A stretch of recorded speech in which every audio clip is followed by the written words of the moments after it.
Good evening and welcome to the Hood Museum of Art. I'm Michael Taylor, the director, and I've been waiting for this event for quite some time now with just great eager anticipation. It gives me immense pleasure to welcome you to tonight's lecture with Kay WalkingStick, which is presented in conjunction with the Office of Institutional Diversity and Equity as part of Dartmouth College's campus-wide celebration of the life, work, and legacy of Dr. Martin Luther King Jr. The idea of bringing Kay to Dartmouth began with the museum's acquisition of her important 2007 diptych painting, Remember the Bitterroots, which has hung near the museum's entrance since September. Given that Dartmouth's founding mission was to provide an education for Native Americans, it was deeply meaningful for me that this be the first work to be acquired by the museum under my tenure as director. This acquisition also coincided with a major exhibition entitled Native American Art at Dartmouth that will be on view in the museum's second floor galleries until March 11th. So if you haven't seen it, you must see it before it closes. It just got a rave review in the Boston Globe. And also take a look at the catalog, which I think is a real great piece of scholarship. At that time, we envisioned, and when I say at that time, I mean me and Kay, we talked about a conversation, an intimate conversation around a small table. However, to my great delight, Kay has since developed a lecture about her life and work that she would like to share with you tonight. And I couldn't be more thrilled about that. A member of the Cherokee Nation of Oklahoma, Kay WalkingStick received her Bachelor of Fine Arts degree from Beaver College in 1959 and completed her Master of Fine Arts in 1975 at the Pratt Institute in Brooklyn under a Danforth Foundation Graduate Fellowship for Women.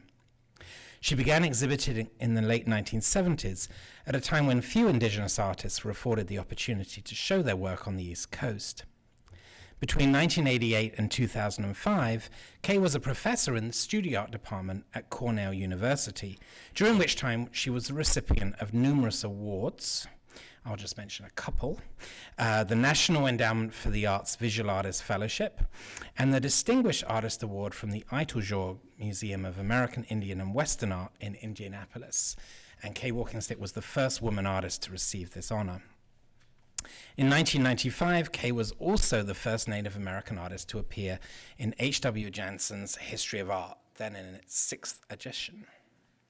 Kay WalkingStick is best known for the diptych paintings, and we see one right here, that she began making in the mid-1980s that paired uninhabited landscapes with abstract elements drawn from traditional Native American weaving designs. The artist sees the diptych format, where two paintings are joined together to form a unified image, as a metaphor for her own identity as both a member of the Cherokee Nation of Oklahoma and as an artist who has exhibited in art galleries and museums around the world. As she recently stated, the diptych is an especially powerful metaphor to express the beauty and power of uniting the disparate, and this makes it particularly attractive to those of us who are biracial. From a Dartmouth perspective, it is also fascinating to note that Kay WalkingStick is the daughter of Simon Ralph WalkingStick, who attended Dartmouth College on a scholarship during the 19-teens, studying geology and playing football and doing track and field, as I learned today, well enough to be selected as an All-American. In 1917, her father enlisted in the British Army. Native people were not made citizens until 1924, so he could not join the U.S. Army. And he didn't want to be drafted, okay. And he served in World War I, eventually attaining the rank of captain. He was thus a non-graduating member of the class of 1918. After the war, he returned to Tahlequah, Indian Territory, known today as Oklahoma, where he worked as a scout in the oil industry. And Colin Calloway, who's joined us today in his wonderful book about Native Americans at Dartmouth, talks at length about Kay's father. We're going to learn more about him in tonight's lecture, as well as her own career as an artist and the working process and ideas behind works like Remember the Bitterroots. So please join me in welcoming Kay WalkingStick to the podium.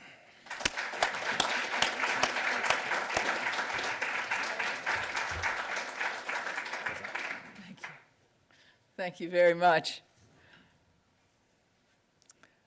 It's really good to be here at Dartmouth. I think it's time that a walking stick returned to Dartmouth. Si uni wia, si ke u dolanovsti, Chalagi. I'm a Cherokee woman. I am also a white woman. I'm a biracial, like Obama.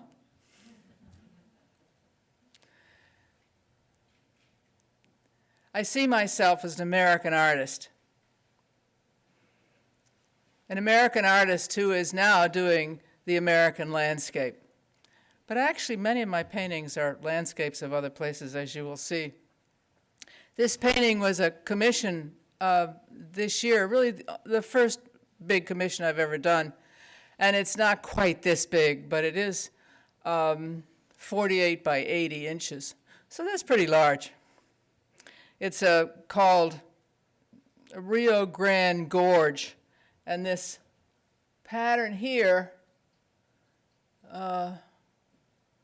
is from a Navajo rug. It is Navajo country, as far as I know. This is called The Women. Actually, it's called Me and My Neon Box, but the dealer didn't like that title, so I changed it for the dealer. This is not quite that huge, but it's also a large painting. And this was done in about 70. And the paintings of that period, you will, I think, recognize that this is not so different from many others that were done around that era. It is acrylic, and I would call it a hard edge acrylic, but it's figurative rather than abstract. The reason I'm showing these early works is because they tie in a lot with my later pieces. This is Casey when she was about 35 years old. I still had a real neck, and that's my cowboy hat. And I'm in front of, as you can see, a painting of a nude. So this is the kind of painting I was doing at the time, and this is the getup. It's my painting apron. This painting is called For John Ridge. As Michael said, I graduated from Beaver College, but what he didn't say was that right away I got married and had 2 babies. So I took off a little time from my schooling and took care of children and painted at home and painted for myself, really. I was teaching myself all the things that hadn't been taught in school. Nobody teaches everything in school. And I was trying to catch up. So I did that for a few years and realized that I needed to go back to school. And so I applied for and won a Danforth Fellowship and went to Beaver. This was about 10 years later.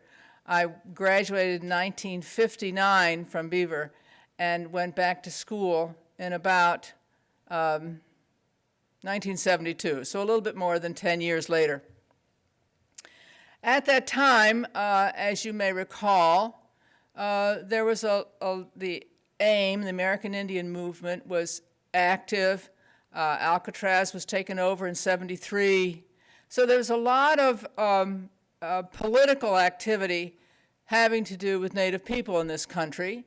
And also, there was a big feminist movement at the time, both of which were intellectually stimulating to me. But I realized that it was also time that I found out who I was as a Cherokee woman, because I had been raised in Syracuse, New York, by my Scotch-Irish mother, who had great pleasure in telling me every day, "Stand up straight, Kay, you're an Indian." She believed that we should be proud of our Indian heritage, be proud of our Cherokee name. She was a powerful influence on me, really. At any rate, I realized that it was time for me to find out about this Cherokee heritage of mine. So I read a lot of books and started investigating all the things that I certainly wasn't taught in public schools in the 40s. This is a large painting. It's now at the Gilcrease, and it's You see this line is what I would call a remaindered line. The paint is painted up to the line, but the line is left. So the canvas was stained and then painted. And the shapes derived from the fabrics that were placed on the bridges, underneath the bridges, so if anybody fell, they'd be caught, because they were being painted when I was driving to school, so I'd see these great, huge canvas or net things hanging. So derived from something that I saw every day on the way to school. But when you stretch it this way, it looks like a hide or a sail, doesn't it? I think the important thing about this, perhaps, is that the process invigorated me and my work for years. The saponified wax paint, heavy wax paint, and stained canvas. And this is some family photographs I thought you'd like to see. Speaking of studying about my Cherokee heritage, this is my grandfather WalkingStick. He was the first Indian lawyer in Oklahoma. This is my dad, Ralph, Simon Ralph. This was his mother, Viola Osborne, and their other children. And this is himself at about 4, taken by his grandfather Osborne, I believe. And this is my dad at Dartmouth. Isn't that cool? It's just so cool. I love this picture. And it looks so much like my big brother to me. My big brother just turned 90, and he still looks like that. God bless him. And this is my father in the service. He left college as a junior. I saw his grades today, by the way, and it may have been the reason he left. He claimed that it was because he wanted to get into the fight, but I don't think so. Anyway, he joined the British Army through the YMCA and traveled in the East, Mesopotamia, and India. He was quite the guy. He was an athlete, and somebody should do an essay on him or something, or a book, he's just a fascinating fellow. Anyway, this painting is called Teepee Form, and I did it because, as I said, I was researching Native people, and I found that most white Americans think all Indians live in teepees, right? And, of course, the Cherokees never did. They built little houses and huts, kind of. And so I built this, made this teepee form more from an ironic standpoint, that this is not what we lived in, but isn't it beautiful anyway? And you'll notice that there's these droopy shapes up here. And of course, this teepee form is also fabric, like the original piece I showed you called For John Ridge.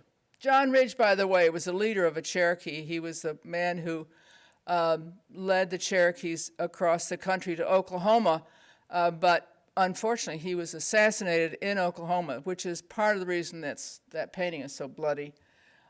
Anyway, back to this. This is also a draped fabric form. And you'll notice that these shapes here are the same shape. So I had done this series of paintings that had to do with draped fabric, and I did a lot of them, of course. And what I realized I liked about these paintings, besides the wax and the stained canvas, was also this shape, this arc shape. So these arc shapes are here, right? And I decided, in a very, I must say, 70s kind of head, that I would do all the possible variations of 2 small arcs and 2 large arcs on a rectangular field. And that's what I did. I think I did 36 of them. And they have a cut line in them.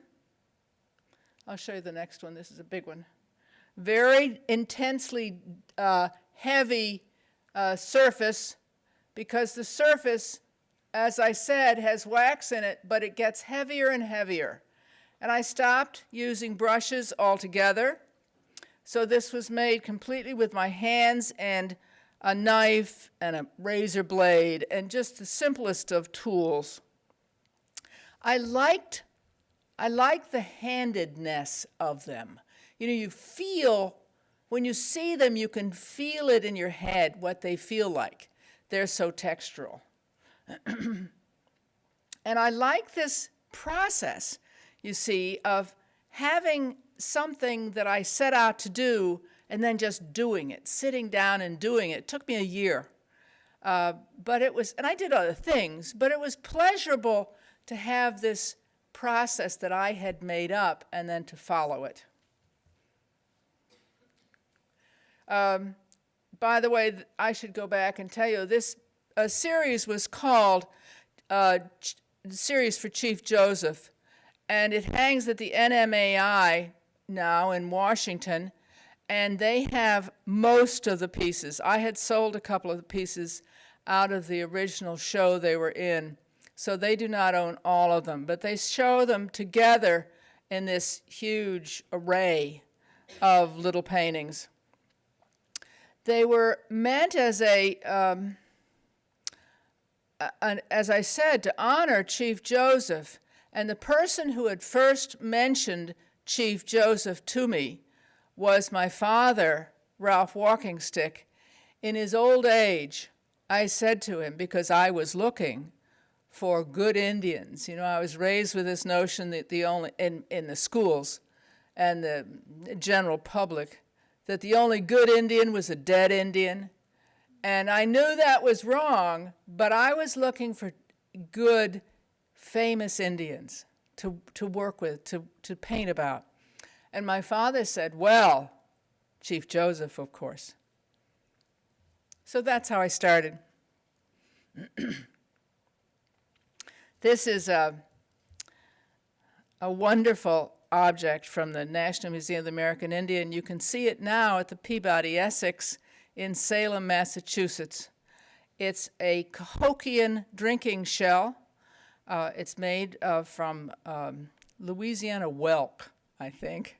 So they traded for it because it was found in Spiro Mound in Oklahoma, but made probably by a Cahokian artist. And Cahokia is at the confluence of the Mississippi and the Missouri and probably the Ohio, right near St. Louis.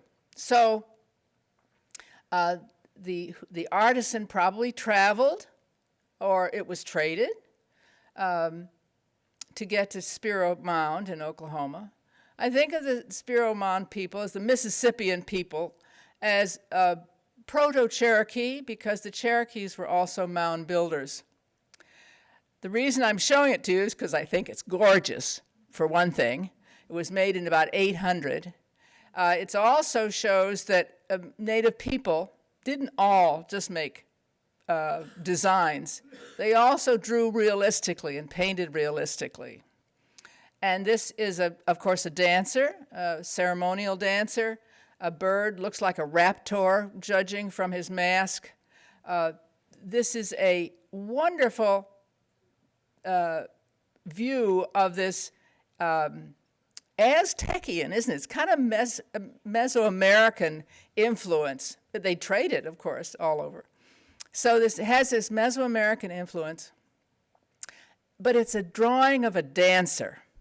And I do a lot of dancers now, have done. So I was very attracted to this wonderful shell that I think has a great history. It was probably made in about 800 AD.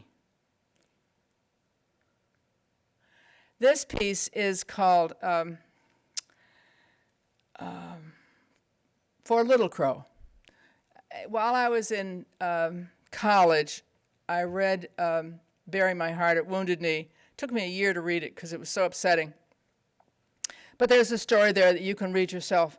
But I realized when I finished those Chief Joseph series that I didn't want to do any more paintings just exactly like that. But I liked a lot of what was going on in that painting. I liked the texture.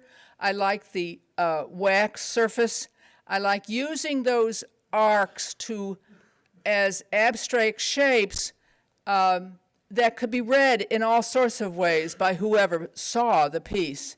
I liked reducing the forms to minimum, like a poem, and yet there is implications in the painting that the viewer can pick up.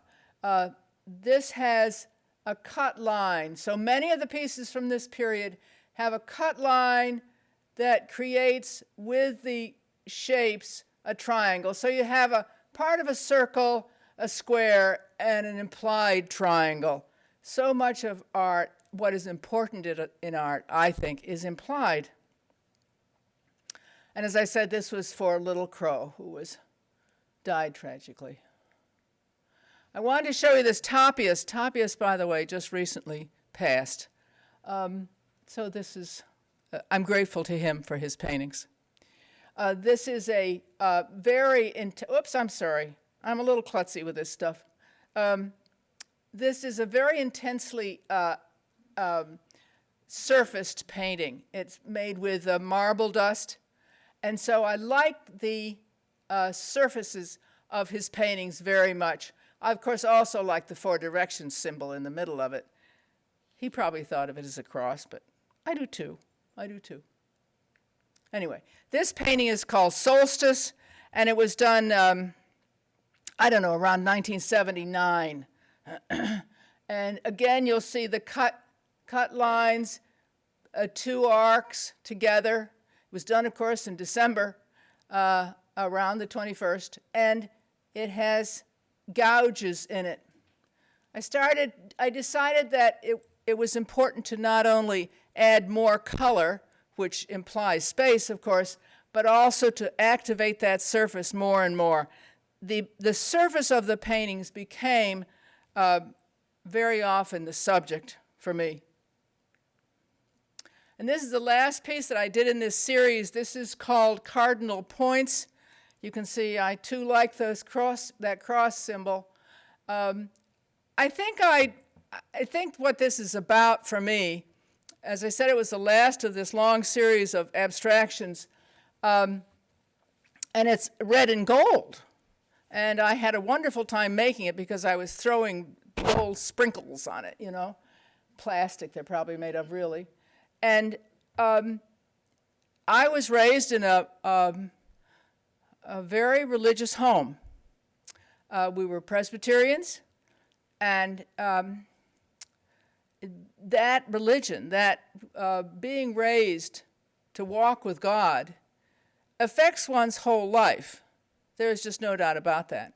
By the way, my father was also raised as a Christian, and he had intended to go into the ministry when he came to Dartmouth. Never did, of course. Quite the opposite. But at any rate, that has always had a big effect on the way I looked at things and the way I thought about things. But also, my native heritage has affected me hugely as well. So I saw this symbol, this cruciate symbol, as something that united those two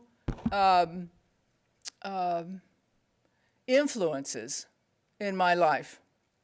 And so I see this in that way, that it's in some way illustrating the unity that one can have coming from this mixed background. And this is the first I'm going to show you of the diptych paintings. And I got into these because I went out to the Southwest, actually, and I just fell in love with the landscape there is just a killer. And I'd always been interested in landscape, and I oftentimes saw the abstractions as kinds of landscape, at least gardens I saw it as. So that this just was another small step. but this portion is made exactly the way those last paintings that you were looking at was made, with this big triangle in the center, and it isn't actually in the center. But you can see that with these paintings, all of them, there is multiple layers of paint, so that George Longfish had a show with some of my paintings in it, and he said he thought I was longshoreman in another life because the paintings are so heavy. And the reason they're so heavy is that they had so much paint on them. You know, pints a pound the world around, and I would put like 10 pints of paint on these things. So you can imagine what they weighed, and because that's for water. What does paint weigh? Anyway, this is the Ramapo River.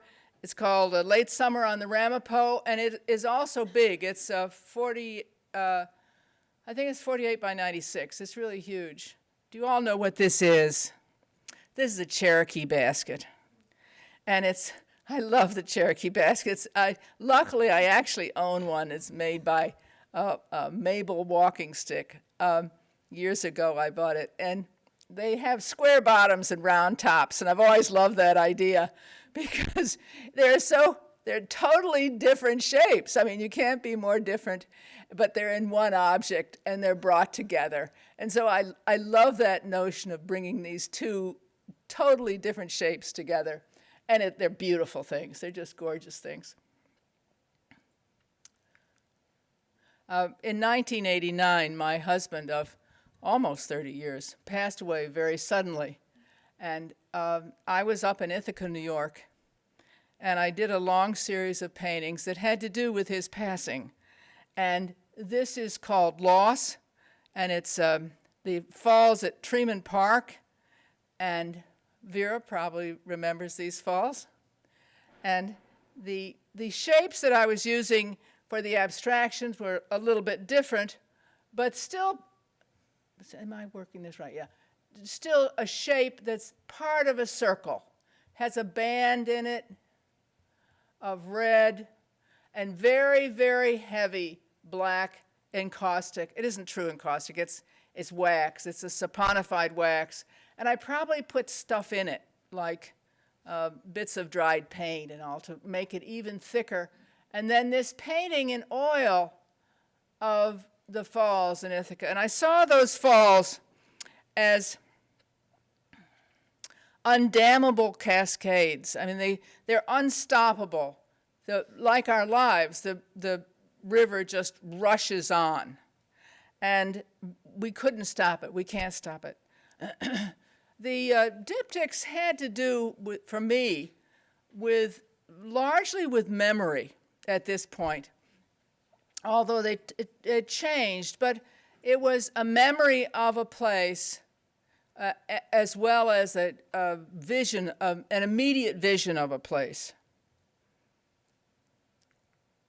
This was called The Abyss, and as I worked on these paintings, I realized that there was more going on than just memory. Here you'll see this windshield wiper blade look to me. I mean, that's what it looks like. It's a radius of a circle.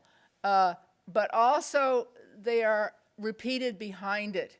And this is, again, Fall Creek at Ithaca.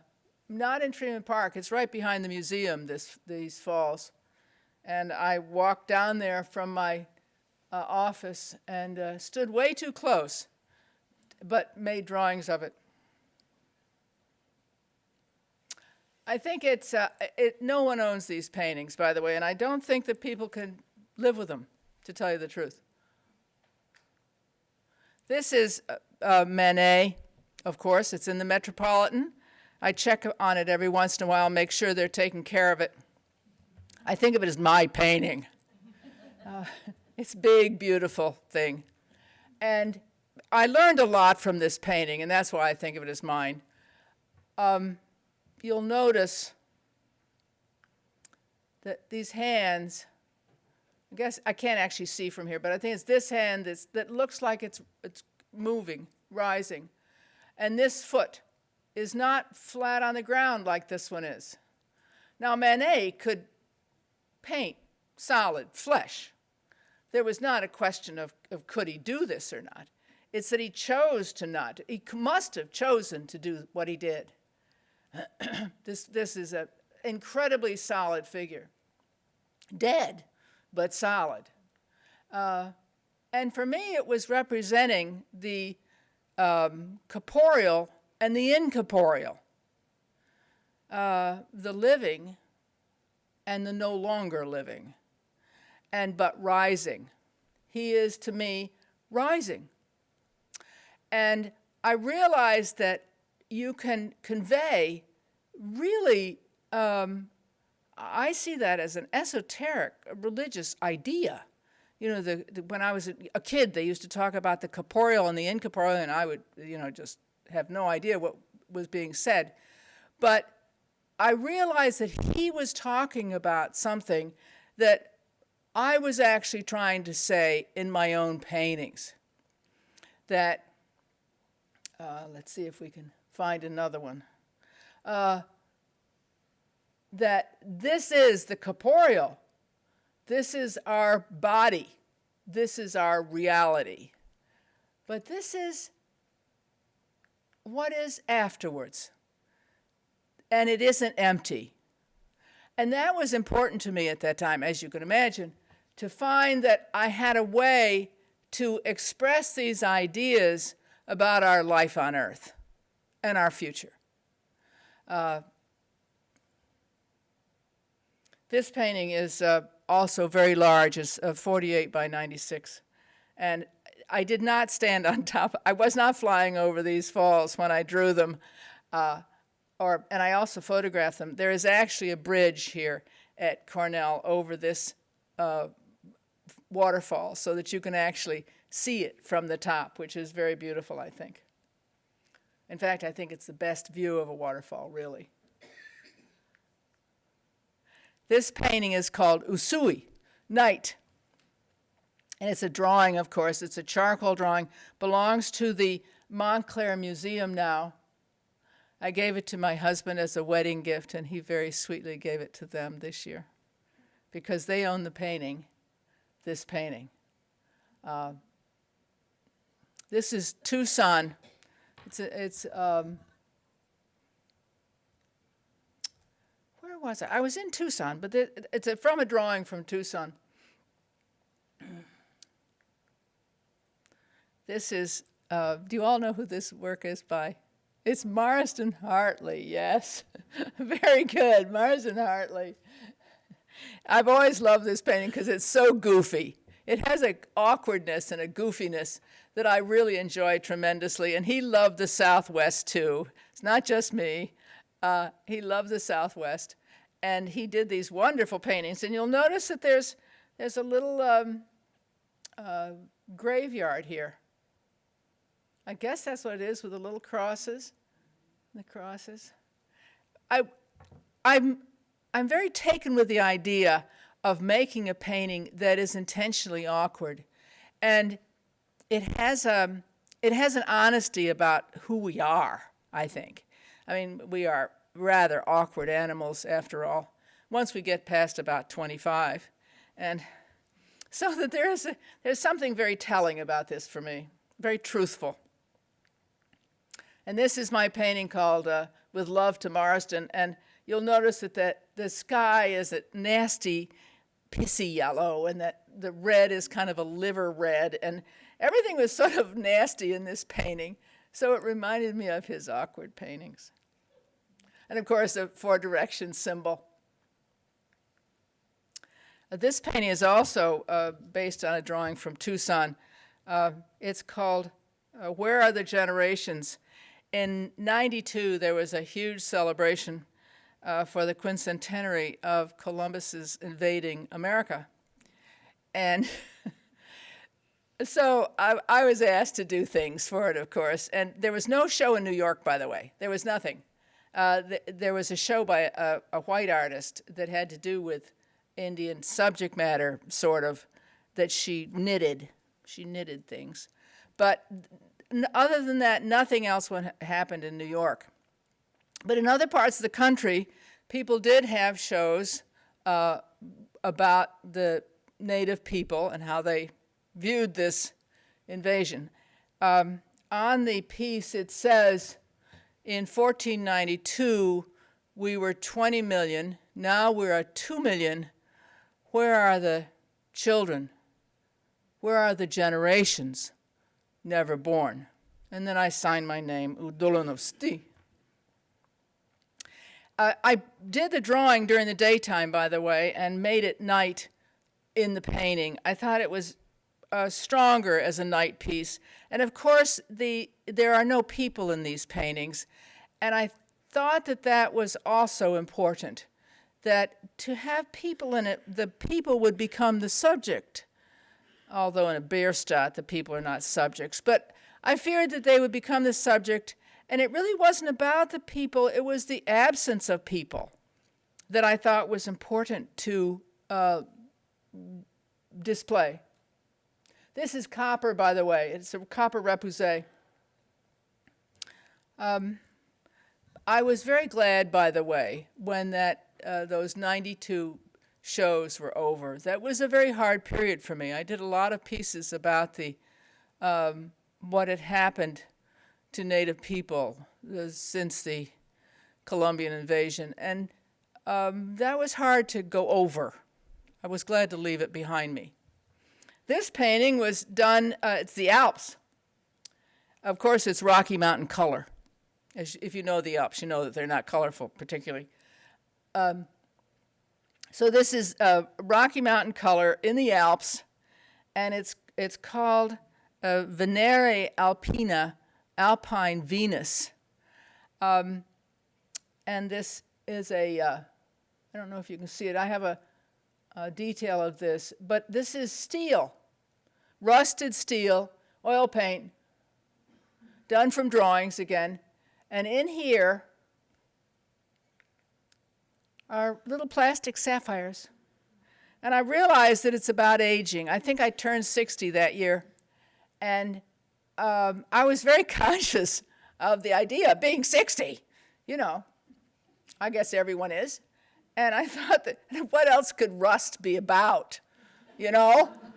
But I put in some plastic sapphires to remind myself that there's some good things going inside still. The body goes, but hey. This is called Dane in Arizona. When I was in Italy, I started working quite differently. And I think it's just because of all those wonderful paintings and those gold ceilings and those marvelous churches and, on and on. And so I stopped using saponified wax. I started using gold, a gold leaf. I've quit, by the way. It's too expensive. It's just hideously expensive now.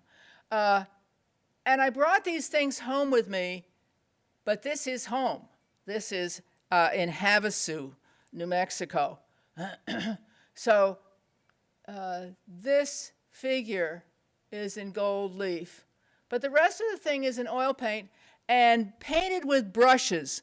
I started painting with brushes so that the Alpine Venus you saw was painted with brushes, as is this. I hadn't painted with brushes for probably 20 years. This painting is in Utica, New York. And then I started doing dancers. I was in Rome in 2003. Cornell was a wonderful place for me to be because I was able to go to Rome 3 different semesters while I was there to teach, teaching our students, Excuse me. So I was overwhelmed by the beauty of the place, but also the joyousness of being there. It was just such a joy. And there was no faculty meetings. So it just was a wonderful place for me. And I had a grand time, and this is called Gioioso, which is joyous. I think it's the second of a series of about 4 of them. You'll notice the sky is gold, like in many of the paintings that you see in Italy. And the gold represents this other reality. I mean, you could call it heaven. You can call it simply the other side of what we see as our daily reality.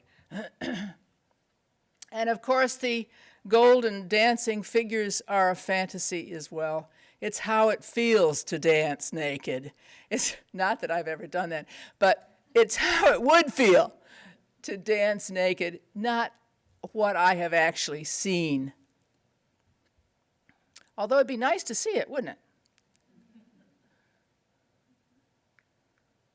And this painting is called Loew Mountain Memory, and it's white gold. This Loew is the area where Chief Joseph was born. And the history of Chief Joseph has always fascinated me from the beginning. He indeed was a good Indian, but a smart Indian and very eloquent. These are patterns taken from, I believe it's a Kortenhaus bag woven by the Nez Perce women. And I used these patterns of the Nez Perce because of Chief Joseph, but also because they were women's art. And women who were really good at these things were honored, as they should be. And I see them as a kind of American abstraction. I got very involved with the parfleche bags of those Plains women, but especially Nez Perce women. This painting is owned by the Metropolitan Museum in New York. This is called Our Land. This parfleche here is a pattern that is used by the Nez Perce women, but according to Gaylord Torrance, also the Shoshone women use this pattern. It's a very strong, wonderful pattern. And these are the Bitterroots. And to tell you the truth, they were not that color when I saw them. I just thought that they needed to be strong and powerful in what is more strong than orange and purple. You'll notice there's trees here. I don't actually like to paint trees. I think they're fluffy, and I don't like fluffy. But I started painting trees because the paintings really needed the trees, especially this one. I mean, you got to face things sometimes, do things you don't want to do. And here's your painting. This is also the Bitterroot Mountains. The Bitterroots are the mountains that Chief Joseph crossed. He was going from Idaho into Montana. I was asked to do a show at the NMAI in New York about, and I could do anything I wanted, and I made a series of drawings, works on paper in caustic, and that was actually true in caustic, with charcoal and gouache, very much like what you're looking at on paper. And I had gone to Montana and did drawings of all these places the battlefields actually, where he visited, and with his people. And so he crossed these mountains with something like 350 people and 1,000 ponies. They were horse traders, actually. So he had all these horses. And I've always been amazed by this notion of simply crossing mountains on foot. And then they walked through Montana to eventually reach 30 miles from Canada, at which point they surrendered. But they fought 11 different battles, most of which they either won or got away fast enough. It was an amazing trek. I swore I wouldn't tell you stories, and here I'm telling stories. But this again, this is taken from the pattern from the Nez Perce women's weavings. I don't think this is from a parfleche bag. And of course, the colors are kind of invented. I admit it. Here's Chief Joseph. Wonderful looking man. This is after his defeat. He was not permitted to go home. The Umatilla Reservation has some people now who are Nez Perce, and they are in other reservations, I believe. But he was sent to Washington State and never went home. And I assume that these are posed. I mean, this looks like something that was posed to sell, actually. Not by him, by someone else. I swore I'd never do a painting about the Trail of Tears, and this is a Trail of Tears painting. It's called Farewell to the Smokies. The reason I did it is I went to the Smokies, and I realized what people were leaving. How can you possibly leave this and go to Oklahoma? Oklahoma has its beauties, but the Smokies are gorgeous. And so this is a painting that you can see the people down here walking. And I did this from drawings that I did in the Smokies a couple years ago.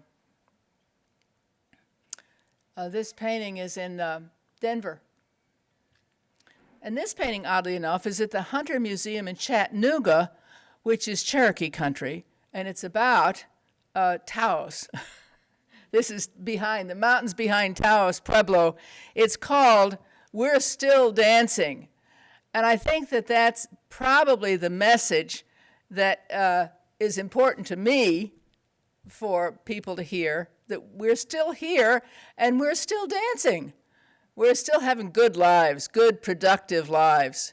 And I think that that's what's going on in the show here at the Hood about the native art. It is not simply traditional art, but it's also contemporary art. We're still here. We're still making art and a lot of other things as well. I like those silly legs. Aren't they funny? This was the show that I did for last year. I'm not going to show you this whole show, I promise. This is the Ramapo River again, 30 years later, something like that. And it's with a gold field. It's just gold with a bit of river. I did this, my husband and I go up there and have a little lunch, and I make drawings, and he writes poems, and we have a lovely time. And we did this over a year, almost every month, and I tried to make a painting a month. And I think I did, in the end, about 10 of them. This is a small painting. It's 24 by 48. It's a household painting. It's not a museum painting. This is Chief Joseph Trail in Montana. It's in southeastern Montana, as I recall, and it's one of the most beautiful places I've ever been, but I can't imagine walking through it. That's a river down there that you're looking at, this. And it gives you the idea of the height of those mountains. One thing that's interesting about this painting that has nothing to do with the history is that it's a diptych, but it really is simply a landscape. As I said, I think of myself as an American landscape painter. This is also, this is Glacier National Park, 4-direction symbol, and it was a wonderful, snowy, rainy, foggy, misty, lovely day when we were there. So that's what you're seeing, the mist in Glacier Park. This painting is also the Rio Grande Gorge.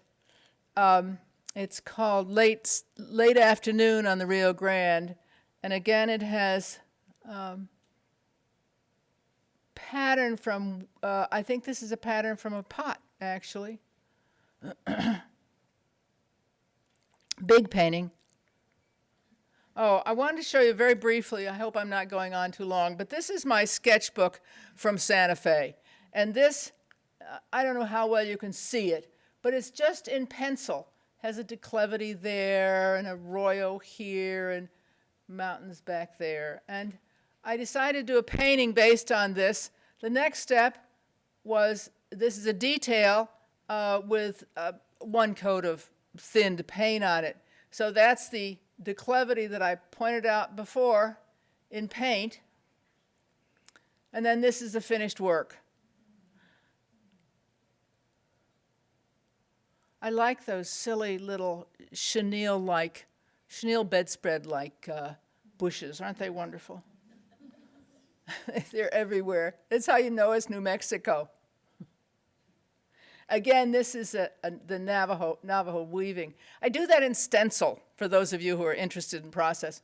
It's easiest, but it's oil paint, on oil paint, but it's easier to do it as a stencil, so I just use the same stencil over again. This painting feels huge in the studio. It's 40 by 80.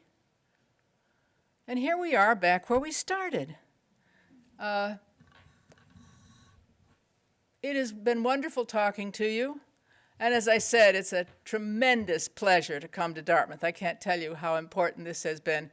And my family is all very involved, my brothers and sisters, because they were so thrilled that I was coming here. So thank you very much. If you have any questions, now's your chance. Thank you. Thank you.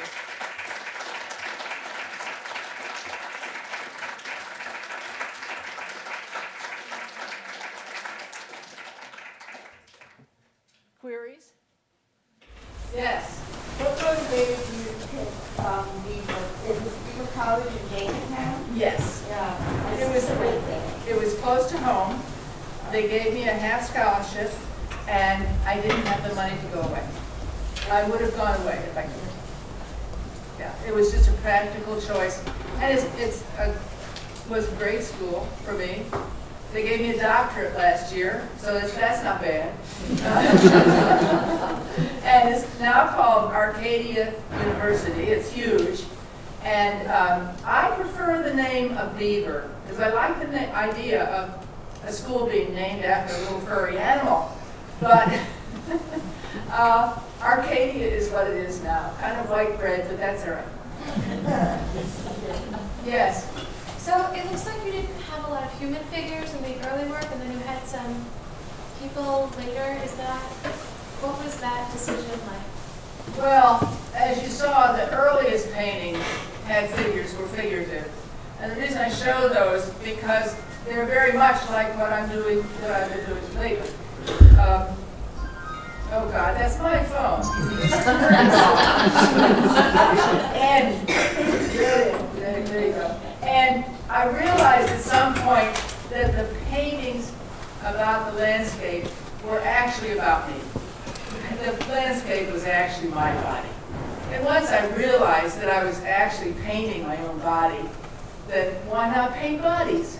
Why had I not for so long? Well, I had other reasons, actually, that I think I mentioned. I thought the emptiness was important. But to come back to the body was natural, too.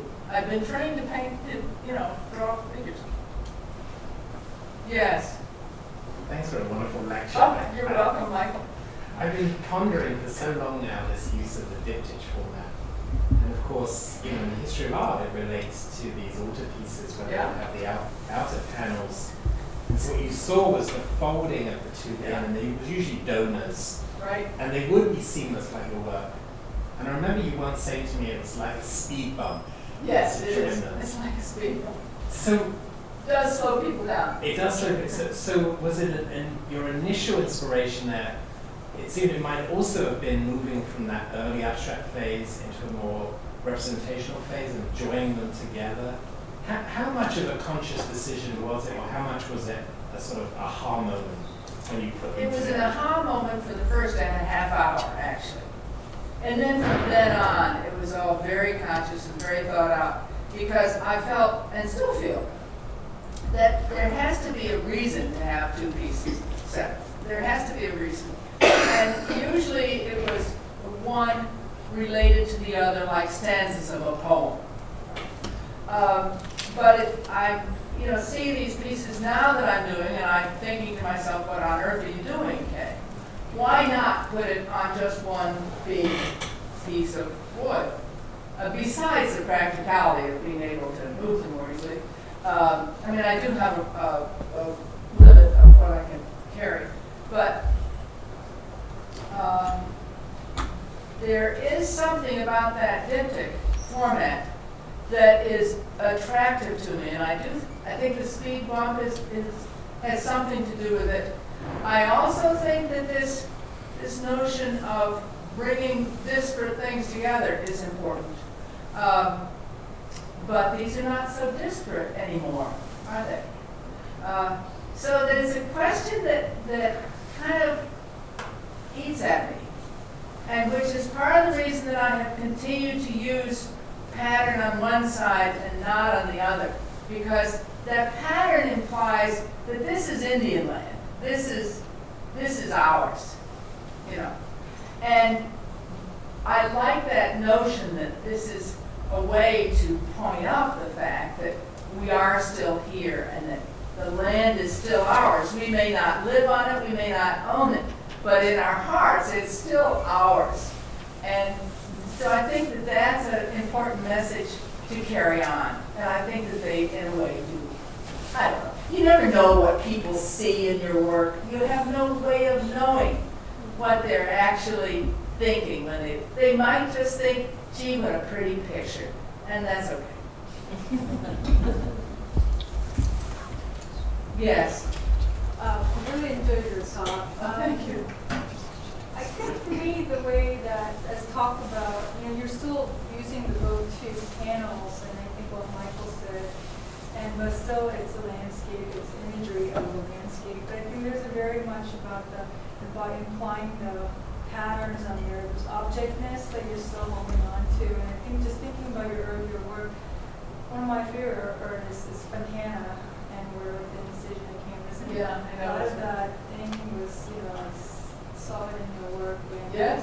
even though it might not be as thick or encaustic, but there's something about the objectness of canvas that I think, I see it with still using two panels or with the patterns there. So. You can't get away from the fact that these are objects, but it is true that my earlier work was largely, well, not largely, but certainly about the notion that this painting is an object. And they were oftentimes seen as very sculptural because of that. They are things. And, that's very much out of the 70s, that notion. These are things. Kind of returns to Stella. Well, thank you very much. You've been a lovely audience. And as I said, it's